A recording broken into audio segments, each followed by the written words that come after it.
It's your last night at Troy, and you're crammed inside a giant wooden horse with 20 other idiots. 10 years of war end tonight. Then you sail home, and that should take about 2 weeks. It is going to take 10 years. 600 men leave Troy with you. One comes home. And here is the strange part. The monsters barely killed anybody. Almost everyone dies from something far, far stupider. Welcome to the Odyssey. You should have walked. You are a rower in the fleet of Odysseus, king of Ithaca, the cleverest man in the Greek army. He built the horse. He also, and this matters enormously, cannot leave anything alone. You have 12 ships, about 50 men on each. Stop 1. The land of the Cicones, a town called Ismarus. You are not there for supplies, you are there to rob it. It goes brilliantly. You take the town, the treasure, and all of the wine. Odysseus gives one order: back to the ships, right now. Nobody listens. There is wine on the beach. Inland, the Cicones fetch their neighbors, who have horses. At sunrise, they come down on you in the middle of your hangover. You lose 6 men from every single ship, 72 dead.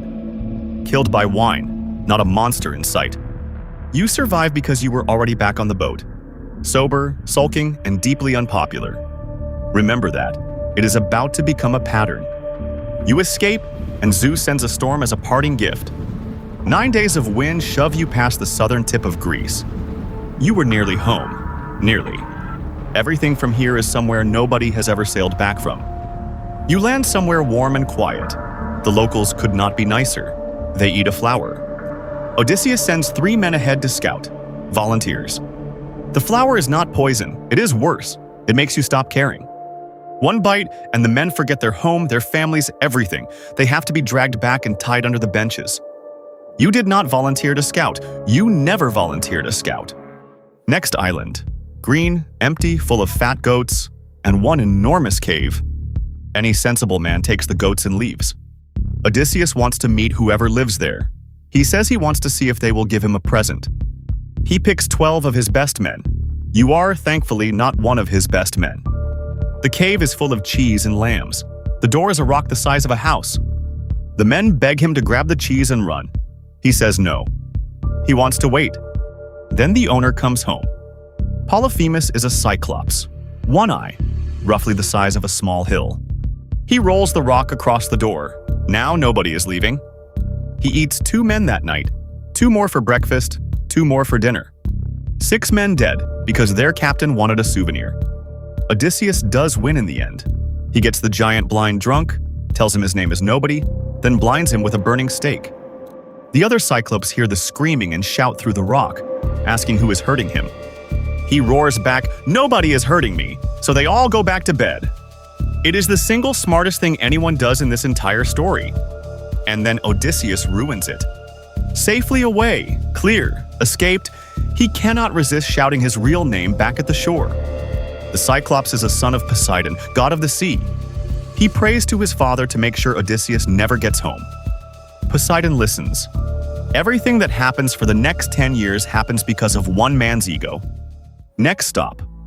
A floating island ruled by Aeolus, keeper of the winds. He gives Odysseus a going-away present. A leather bag holding every wind in the world, except the one blowing you home. 9 days of perfect sailing, 9 straight days. On day 10, you can see Ithaca. You can see the cooking fires on the beach.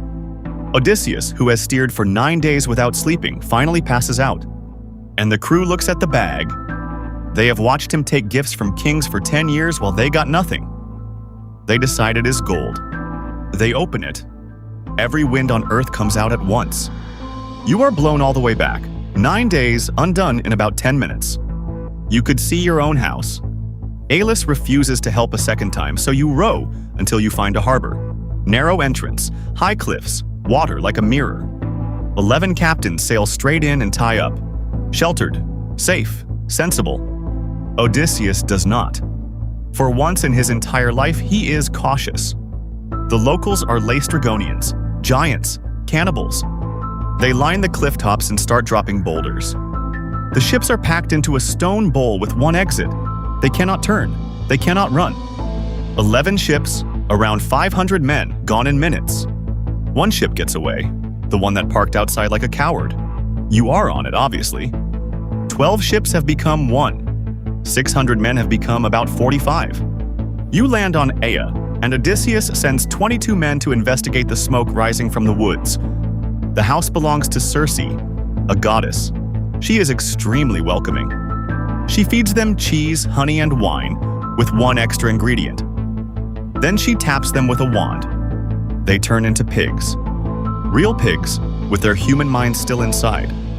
21 men go into the pen, because one man refused to walk through the door.